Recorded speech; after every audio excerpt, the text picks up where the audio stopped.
warahmatullahi wabarakatuh. Berjumpa lagi dengan saya Kresna Wulandari, CGP Angkatan 8 dari Pemprov DKI Jakarta. Kali ini saya tidak sendiri, saya ditemani oleh Bapak Ahmad Firdaus. Beliau adalah guru IPA di SMP Negeri 59 Jakarta. Assalamualaikum Pak Daus. Waalaikumsalam Ibu. Ya, bagaimana kabar hari ini Pak? Alhamdulillah baik Ibu. Ya, baik. Hari ini kita akan mengadakan percakapan observasi ya Pak ya. Ya, Nanti saya akan amati jalannya proses pembelajaran yang akan Bapak lakukan di dalam kelas atau sebelum saya melakukan proses supervisi kelas. Nah, adapun tujuan diadakannya supervisi ini adalah untuk mengetahui dan juga mengevaluasi jalannya proses pembelajaran yang nanti akan Bapak lakukan. Dan kenapa hari ini kita melakukan percakapan pra-observasi adalah sebagai persiapan awal sebelum nanti Bapak melakukan kegiatan pembelajaran agar lebih siap dan lebih percaya diri ya Pak ya, sehingga dapat memberikan pembelajaran yang terbaik bagi murid seperti itu. Kemudian di sini Pak ada beberapa pertanyaan yang akan saya sampaikan kepada Bapak. Yang pertama berkaitan dengan tujuan pembelajaran. Kira-kira apa Pak tujuan pembelajaran yang akan Bapak capai? tujuan pembelajaran saya ada 3 Ibu. Yang pertama, siswa dapat mendeskripsikan perbedaan suhu dan kalor. Yang kedua, siswa dapat menyebutkan benda yang memiliki kalor jenis yang tinggi. Yang ketiga, siswa dapat menggunakan perumusan untuk menghitung besarnya kalor yang diperlukan suatu benda untuk menentukan suhunya. Baik, jadi ada 3 ya Pak tujuan pembelajaran yang ingin dicapai. Baik, kemudian yang kedua, bagaimana dengan area pengembangan yang hendak Bapak capai? Area pengembangan yang hendak saya capai itu ada 2 Ibu. Yang pertama pengetahuan, yaitu siswa mendeskripsikan kalor dengan menganalisis perbedaan kalor dan suhu dengan diskusi kelompok. Yang kedua keterampilan, yaitu siswa dapat menghitung besarnya kalor yang dibutuhkan untuk menaikkan suhu benda dan untuk mengubah wujudnya. Baik, jadi untuk area pengembangan yang ingin Bapak capai pada pengetahuan dan keterampilan pada siswa ya Pak ya? Iya Ibu. Baik, kemudian Pak pertanyaan yang ketiga, bagaimana dengan rencana pembelajaran yang akan Bapak lakukan di kelas? Mungkin dari strategi, model pembelajaran, apa aja yang akan Bapak lakukan? Strategi yang saya persiapkan Ibu itu pembelajaran berdiferensiasi dengan berdasarkan kesiapan belajar siswa yang diintegrasikan pembelajaran sosial emosional. Model pembelajarannya discovery learning dengan metode diskusi kelompok, tanya jawab, dan penugasan. Baik, jadi nanti pembelajaran yang akan Bapak lakukan itu berdiferensiasi, kemudian berdasarkan kesiapan belajar murid bagaimana yang diintegrasikan dengan pembelajaran sosial emosional ya Pak ya? Iya. Iya, modelnya discovery learning dengan metode diskusi kelompok, tanya jawab serta penugasan. Siap. Iya, baik. Berikutnya Pak, nah kira-kira nanti akan menggunakan media pembelajarannya apa ya Pak?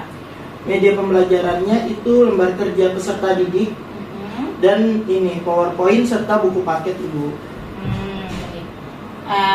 Kira-kira nih Pak, kapan akan dilaksanakan kegiatan pembelajaran tersebut? Hari apa, kelas apa, jam berapa? Hari Rabu Ibu, tanggal 20 September 2023, kelas 7C itu jam pertama. Itu selama 1 jam 20 menit. Iya. Gitu. Yang Iya. pertama, kedua, dan ketiga. Iya, baik Bapak. Jadi nanti pada hari tersebut saya akan datang ke kelas Bapak ya Pak ya. Iya. Saya akan melakukan supervisi kelas, saya akan melihat dan juga mencatat apa saja yang terjadi di dalam kelas. Kemudian nanti setelah Bapak melakukan kegiatan pembelajaran di kelas, nanti akan ada percakapan dan juga observasi dan juga nanti percakapan pasca observasi yang nantinya akan didampingi oleh pengajar praktik ya. Nah, sebelum saya akhiri, kira-kira apa yang Bapak dapatkan dari percakapan kita hari ini Pak? Yang saya dapatkan, saya jadi lebih siap dan percaya diri untuk melakukan pembelajaran esok hari.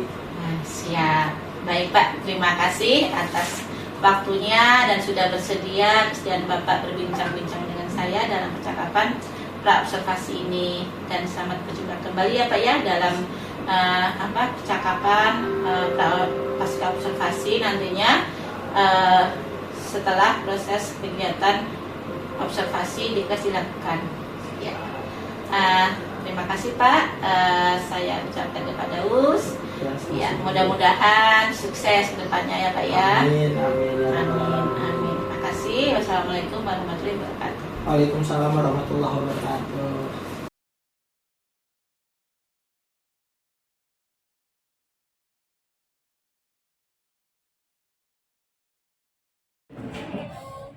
Ya, assalamualaikum warahmatullahi wabarakatuh. Waalaikumsalam warahmatullahi wabarakatuh. Apa kabar anak-anak? Baik. Nah, sebelum kita mulai belajar, saya mau coba tanya siapa yang belum hadir hari ini. Ada siapa aja? Ayu, terus Albar, terus Ridwan. 3 orang ya? Nah, hari ini kita akan belajar yang namanya kalor. Tapi sebelum itu, saya akan bertanya dulu. Kemarin kita udah belajar yang namanya suhu. Saya akan mengulang dulu deh. Suhu itu apa sih? Ada yang tahu apa itu suhu? Apa itu suhu? Kemarin ayo. Sebagai besaran dan definisi suhu itu apa? Kemarin kita sudah belajar. Kira-kira apa Konis?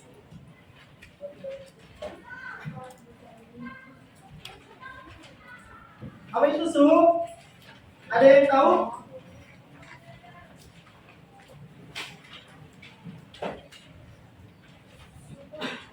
Gak ada yang tahu ya? Atau masih dalam apa? Masih Suhu pada dasarnya Oke, coba Konis jelasin.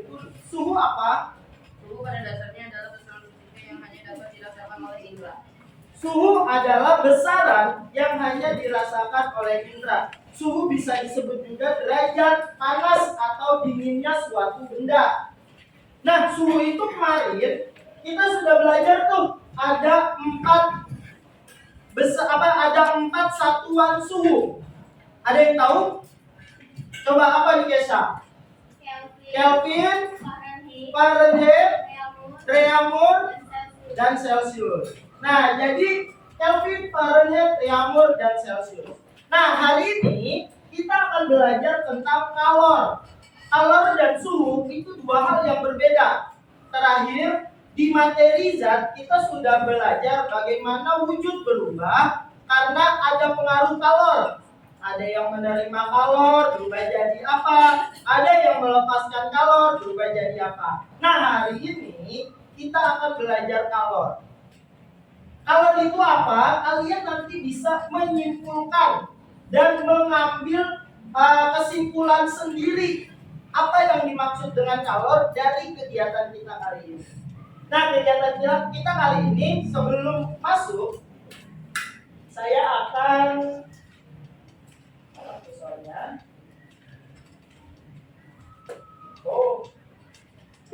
Ininya PPT-nya mau masuk ke sini. Oke, pertanyaan awalnya gini. Kamu pernah tidak menyemprotkan? Mohon maaf ya, PPT-nya agak biasa, kendala teknis. Kalau kamu pernah menyemprotkan parfum ke tangan kamu, rasanya apa? Dingin. Tapi kalau kamu menyemprotkan air ke tangan kamu, rasanya apa? Tidak ada apa-apa, tidak lebih dingin dari ketika kamu menyemprotkan parfum. Itu kenapa sih? Ada yang bisa ini enggak? Kira-kira kamu bisa menjelaskan enggak kenapa bisa demikian? Kira-kira dari pendapat pribadi kalian. Ada yang bisa menjelaskan kenapa kamu menyemprotkan parfum itu dia rasanya lebih dingin ada alkoholnya. Oke, saya tampung. Siapa namanya? Ulil. Selain ada alkoholnya, zat kimia. Oke, Betty ya. Selain zat kimia, alkohol juga termasuk zat kimia loh, gitu. Selain itu,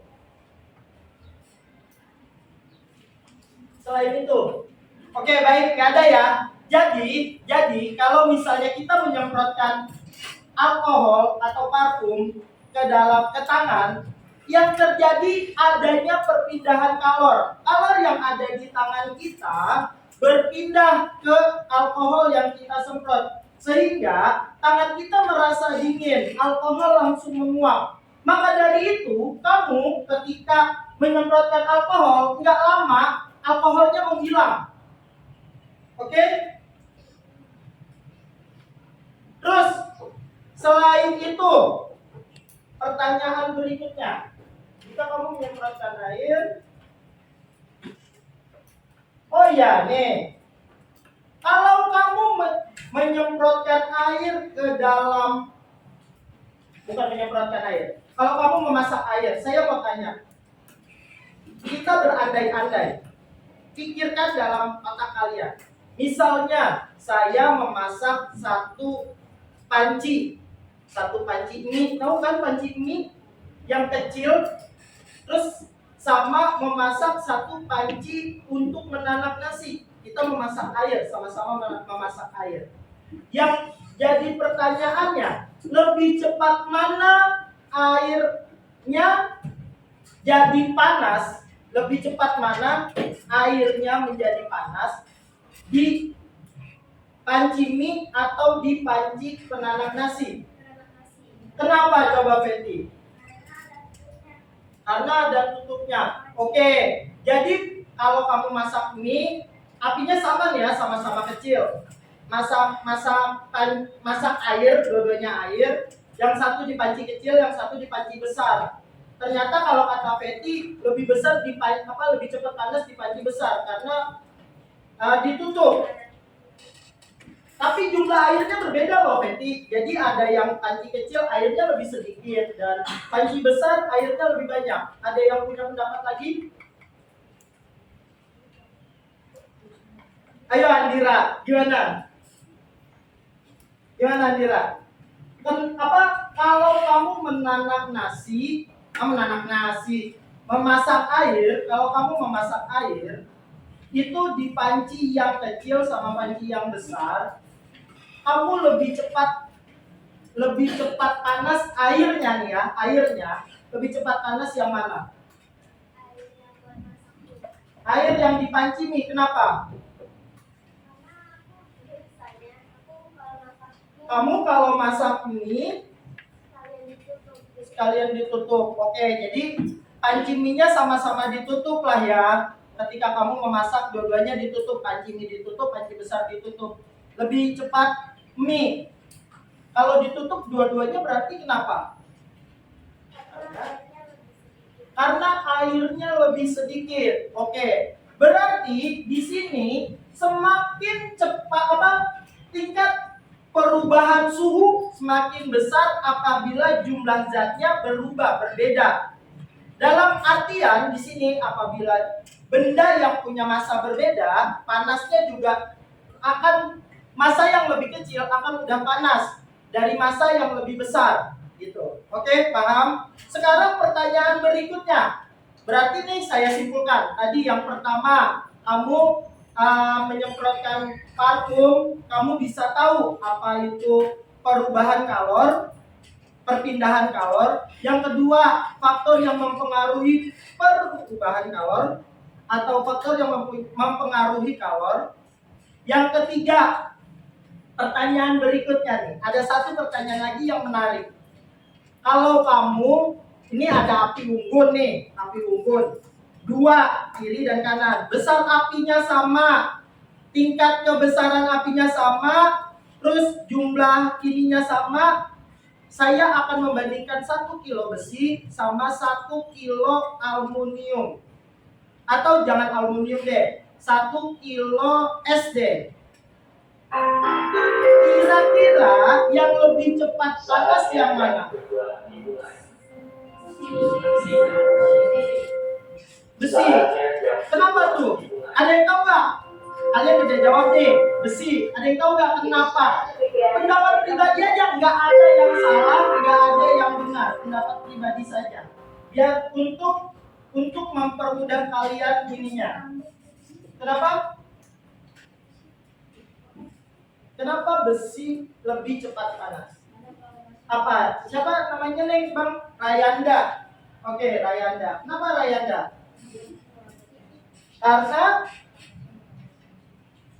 Karena panasnya merambat ke besi. Oke, karena besi sebagai konduktor ya, maksud kamu seperti itu. Konduktor adalah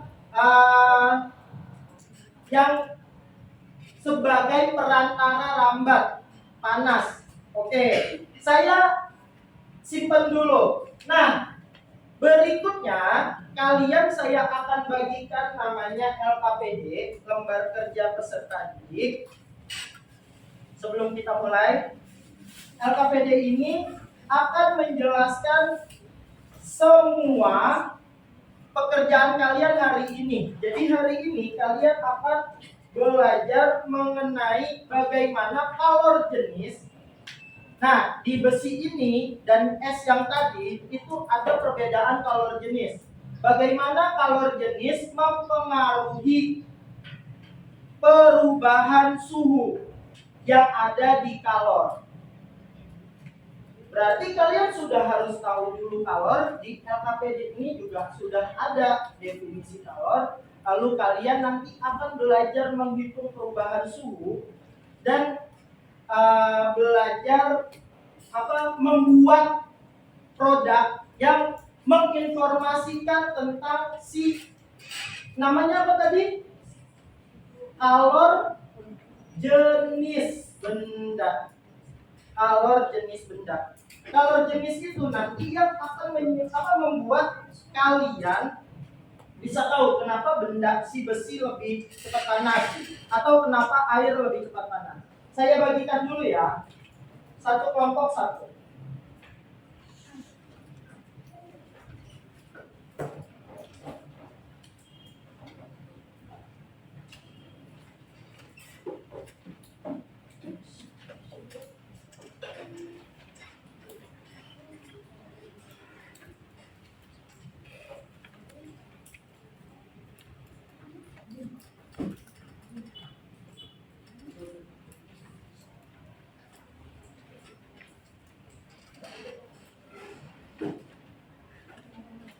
Nanti kalian langsung kerjakan di lembar kerjanya, lembar aktivitasnya.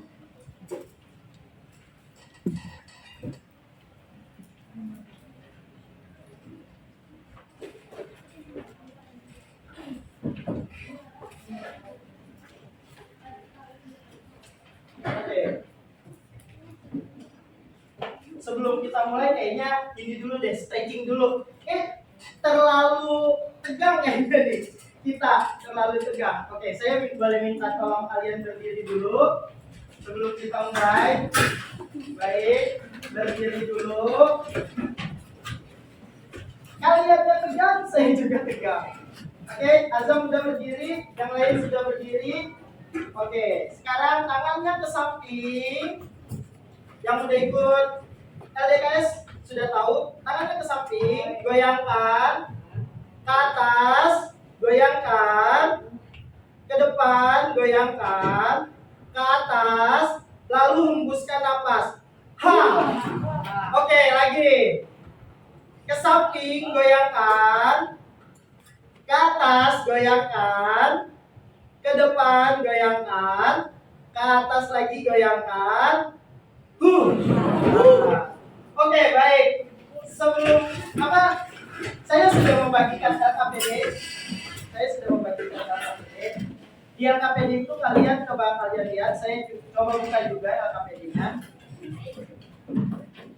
Yang pertama itu ada orientasi masalah. Tugas kalian di awal adalah membaca atau literasi dari si lembar LKPD ini. Oke? kalian baca, kalian tandai yang kira-kira penting. Setelah itu, saya kasih waktu 5 menit lah untuk membaca. Nanti kalian simpulkan kalor jenis itu apa, terus kalor itu apa, terus rumus kalor itu apa. Terus yang kedua, kamu melakukan hipotesis. Kemarin kan udah belajar ya, hipotesis itu apa? Hipotesis itu apa? Hipotesis itu apa? Dugaan sementara. Dugaan sementara, jadi kamu menduga di nama zat, benda, dan kalor jenis itu kamu menduga di sini air, alkohol, dan aluminium mana yang paling mudah panas, mana yang perubahan panasnya lebih besar. Itu kamu menduga-duga. Nggak ada kata benar dan salah untuk menduga. Kamu duga dulu, lalu kamu buktikan di berikutnya di tabel yang belakangnya. Di tabel yang belakangnya. Nanti di tabel yang dihitung umurnya.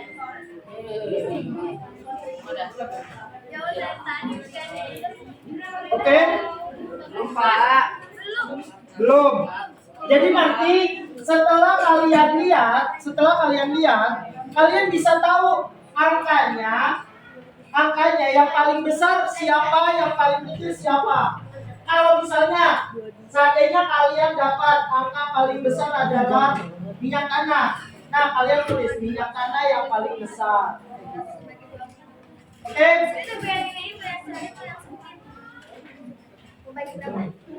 4,2 atau 4,17 tak apa-apa. Ya kan 6-nya bisa dibulatin jadi 7 angkanya. Sabar. Lanjut ya. Ada lagi? Ode kan jadi ode. Lanjut. Oke.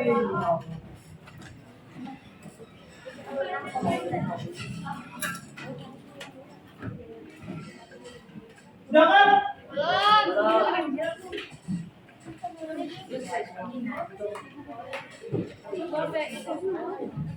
Sekarang kalian simpulkan.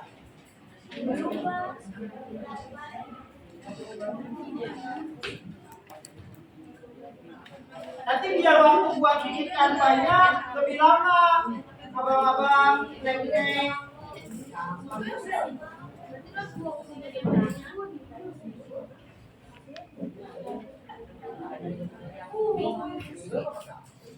Oke.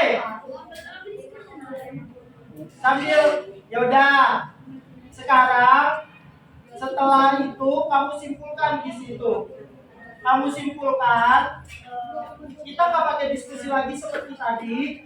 Kamu simpulkan nilai yang paling besar yang mana. Oke, selanjutnya sambil nggak apa-apa ya kamu belajar untuk multitasking, bisa bekerja dalam banyak pekerjaan. Sekarang kalian coba lihat di LKPD-nya. Lihat di LKPD-nya. Di belakang, yang paling belakang, kalian membuat infografis. Apa itu infografis? Dari katanya info, berarti informasi. Informasi yang berisi tabel atau grafis yang menjelaskan sesuatu gitu. Nah, di sini kamu akan membuat infografis dengan judul kalor jenis dan hubungannya dengan perubahan suhu. Nanti di dalam situ di infografisnya kamu menjelaskan tentang definisi kalor jenis yang ada di situnya, rumus menghitung perubahan suhu dengan kalor jenis. Yang ini saya udah kasih tahu, kalian lihat ya, yang saya tulis di papan tulis. Terus tabel yang ada di LKPD sampai minyak tanah saja. Oke.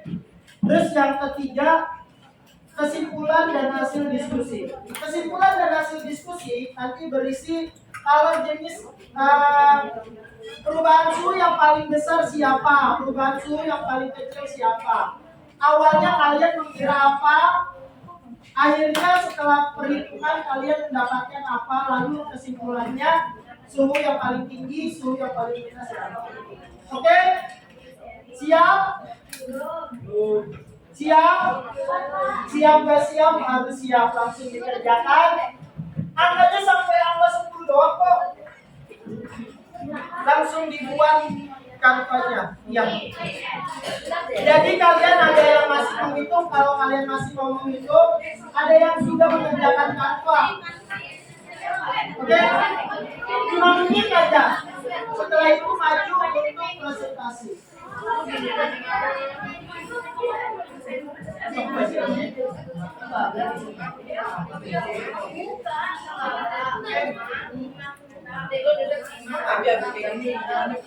Harus.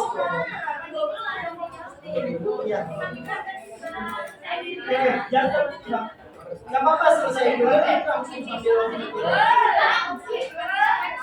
kanvanya boleh pakai template, yang terpenting sesuai sama ini. Dibikin ukurannya berapa? A3, ukurannya A3. Temanya suhu. Bikin satu aja boleh yang banyak.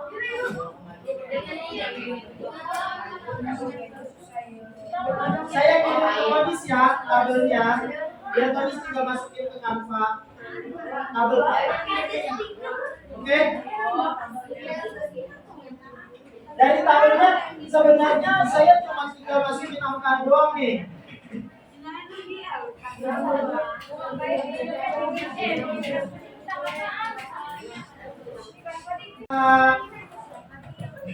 Bolehlah sekarang kita diskusi. Baik. Gak apa-apa sambil dikerjakan, sambil diskusi dari yang kita berikan. Oke, yang pertama. Pertanyaan pertama. Air, alkohol, aluminium, mana yang paling panas? Jelaskan dari kelompok 1. Kelompok 1, air, alkohol, dan aluminium. Mana yang paling panas? Itu dibaca. Yang paling gampang panas yang mana? Yang paling gampang panas yang mana? Dari air, alkohol, sama aluminium. Aluminium. Kenapa aluminium paling gampang panas?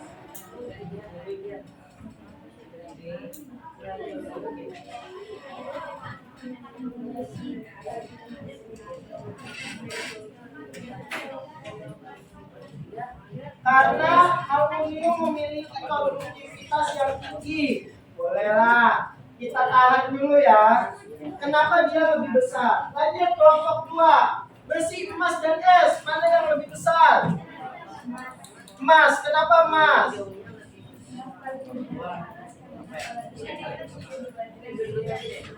Emas paling mudah panas karena kalor jenisnya paling kecil. Berarti kamu menyimpulkan semakin kecil kalor jenisnya semakin mudah panas suatu benda. Oke, kamu catat simpulannya.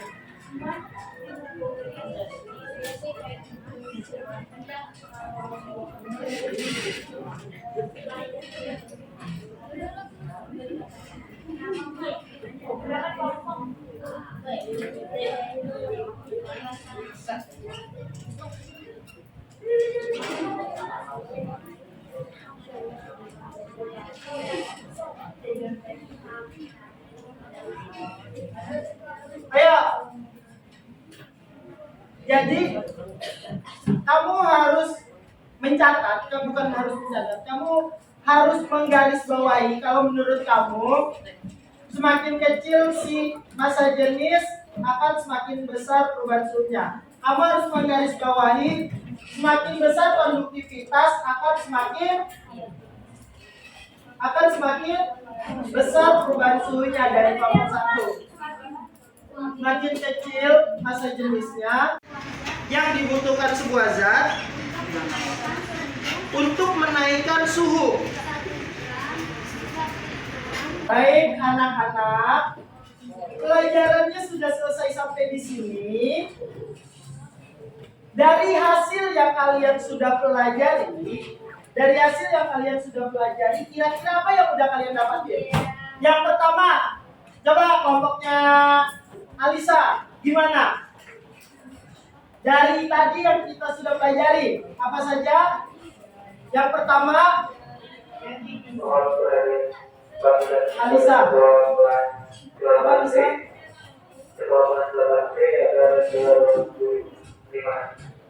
Ayo apa Alisa? Dari tadi kesimpulannya setelah kamu pelajari. Jadi apa Konis? Oke, Alisa mungkin ini. Apa Konis? Yang saya pelajari tadi cara menghitung perubahan suhu. Cara menghitung perubahan suhu dengan kondisi di mana kalornya sama 10.000 semua. Terus yang kedua masanya juga sama 1 kg semua. Yang akhirnya massa jenis akan mempengaruhi perubahan suhu. Kesimpulannya, semakin besar massa jenis, semakin besar kalor jenis, semakin besar kalor jenis akan semakin besar pula kemampuan benda tersebut dalam menyerap kalor. Benar nggak? Setuju semuanya? Yakin beneran? Semakin kecil si kalor jenis akan semakin besar daya si benda tersebut menyerap kalor, dan semakin besar bendanya, semakin besar kalor jenisnya akan semakin kecil dia menyerap kalor. Kan dari situ kamu bisa menyimpulkan dari yang tadi kamu sudah kerjakan, ternyata yang paling besar itu emas, ya enggak? 76, sekian perubahan suhunya. Yang artinya si emas akan paling mudah menyerap kalor. Dan yang paling kecilnya siapa? Yang paling kecilnya siapa? Air dengan 2,4. Sehingga si air yang paling lama perubahan suhunya seperti itu. Oke? Mungkin sekian dari saya. Boleh Konis disiapkan berdoa menurut agama dan kepercayaan masing-masing. Silakan Konis. Siap.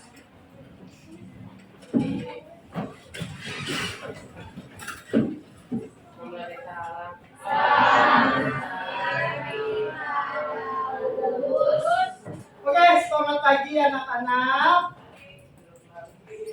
Berdoa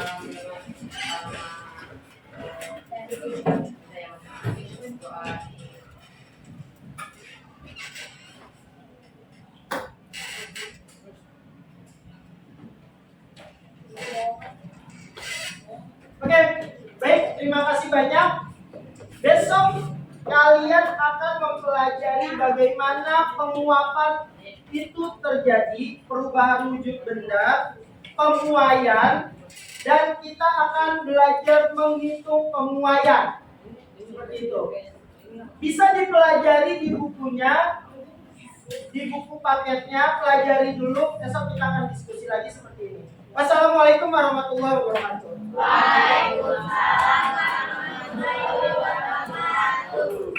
Assalamualaikum warahmatullahi wabarakatuh. Berjumpa kembali dengan saya Krisna Wulandari, CGP Angkatan 8 dari Pemprov DKI Jakarta. Kali ini saya masih ditemani oleh Bapak Ahmad Firdaus sebagai guru yang telah diobservasi pada kegiatan supervisi akademik, dan kali ini juga ditemani oleh Bapak Arifka Fadil Muhammad sebagai pengajar praktik pada pendidikan guru penggerak Angkatan 8. Assalamualaikum Bapak Fadil. Assalamualaikum Bapak Firdaus. Bagaimana kabar hari ini? Bapak? Baik, alhamdulillah. Baik, pada percakapan pasca observasi kali ini saya akan memberikan beberapa pertanyaan kepada Bapak Firdaus terkait dengan jalannya observasi kelas yang sudah Bapak lakukan dengan tujuan untuk mengevaluasi sejauh mana proses pembelajaran yang telah dilakukan, ya Pak ya. Baik, untuk pertanyaan pertama kepada Pak Firdaus, bagaimana nih Pak perasaan Bapak terkait dengan berjalannya proses observasi kelas yang sudah berlangsung? Untuk observasi kelas kemarin saya agak grogi ya Bu ya di awal, tapi kemudian alhamdulillah lancar seperti itu. Iya, baik. Alhamdulillah ya Pak ya. Iya, Sudah berjalan dengan baik. Mungkin bisa diceritakan kembali Pak, area pengembangan apa yang sudah Bapak lakukan di dalamnya, kemudian langkah-langkah atau tahapan-tahapan pembelajaran apa yang telah Bapak lakukan di dalam kelas. Ya, langkah atau tahapan pembelajaran yang saya lakukan di dalam kelas itu saya membuat perangkat pembelajaran Ibu. Kemudian areanya itu area pengetahuan dan keterampilan. Area pengetahuannya itu siswa dapat mendeskripsikan dan menganalisis perbedaan suhu dengan kalor seperti itu dengan menggunakan diskusi kelompok. Itu Ibu. Iya, untuk keterampilannya. Untuk keterampilannya, siswa dapat menghitung besarnya kalor yang dibutuhkan untuk menaikkan suhu benda dan mengubah wujud zat. Seperti itu, Ibu. Baik, jadi area pengembangan yang ingin Bapak capai adalah pada pengetahuan dan keterampilan ya Pak ya? Iya Ibu. Ya. Nah, untuk tadi area pengembangan yang sudah Bapak sampaikan, menurut Bapak nih, apakah sudah berhasil dilakukan di dalam kelas atau belum? Menurut saya sih sudah berhasil, tetapi tidak sempurna Ibu. Masih ada beberapa hal yang masih mengganjal gitu. Ya, baik. Jadi sudah dilakukan dengan baik, sudah berjalan sesuai dengan yang Bapak rencanakan, tetapi masih ada beberapa kekurangan ya Pak ya? Iya Ibu. Iya. Nah, menurut Bapak nih, kekurangan atau kendala-kendala apa yang Bapak hadapi dalam proses pembelajaran tersebut, Pak? Kekurangannya mungkin bisa jadi pada pembagian kelompoknya Ibu. Jadi mungkin kelompoknya terlalu besar seperti itu. Terus saya juga akan melakukan pendekatan berdasarkan minat belajar siswa gitu. Misalnya gaya belajar auditori, kinestetik, dan visual. Terus saya juga akan memberikan pertanyaan terkait pembelajaran pada saat itu seperti apa. Iya. Baik, jadi ada beberapa siswa yang masih belum terlibat aktif ya Pak ya dalam proses pembelajaran. Iya, dan mungkin bisa dibilang hanya mengandalkan teman gitu ya Pak ya. Iya. Nah, tadi mungkin bisa disampaikan Pak, kira-kira nih menurut Bapak ya, kenapa hal tersebut bisa terjadi? Kenapa anak-anak belum terlibat aktif, mereka masih mengandalkan teman gitu? Ya, tadi sampaikan. Ya, jadi pembagian kelompoknya Ibu, Iya. yang tadi saya bilang. Jadi pembagian kelompoknya terlalu besar. Ah, Terus selain itu, saya juga harusnya membagi kelompok berdasarkan minat belajarnya, iya. gitu. Minat belajar auditori, kinestetik, juga visual. Seperti itu. Iya. Baik, jadi mungkin dalam proses pembelajaran nanti Bapak ingin menyesuaikan dengan minat belajar murid yang nyaman, kemudian bisa berdasarkan dengan gaya belajarnya ya Pak ya. Baik itu secara auditori, visual ataupun kinestetik. Ya, mudah-mudahan nanti yang sudah Bapak sampaikan tadi terkait rencana yang akan Bapak lakukan di dalam kelas dapat dilaksanakan dengan baik ya Pak ya, sehingga proses pembelajaran akan lebih baik lagi. Nah, nanti saya tunggu ya Pak ceritanya nih, mudah-mudahan nanti bisa lebih baik lagi. Oke. Nah, menurut Bapak nih kira-kira kapan ya Pak rencananya tadi akan Bapak laksanakan? Secepatnya Ibu. Secepatnya pada materi berikutnya di pekan depan. Baik, jadi pekan depan insya Allah dalam materi yang baru Bapak akan melaksanakan rencana yang sudah Bapak susun tadi ya. Iya. Nah, baik Bapak, terima kasih atas jawaban-jawabannya dari Bapak. Iya, mudah-mudahan nanti rencananya bisa segera dilaksanakan, bisa direalisasikan dengan baik ya Pak ya.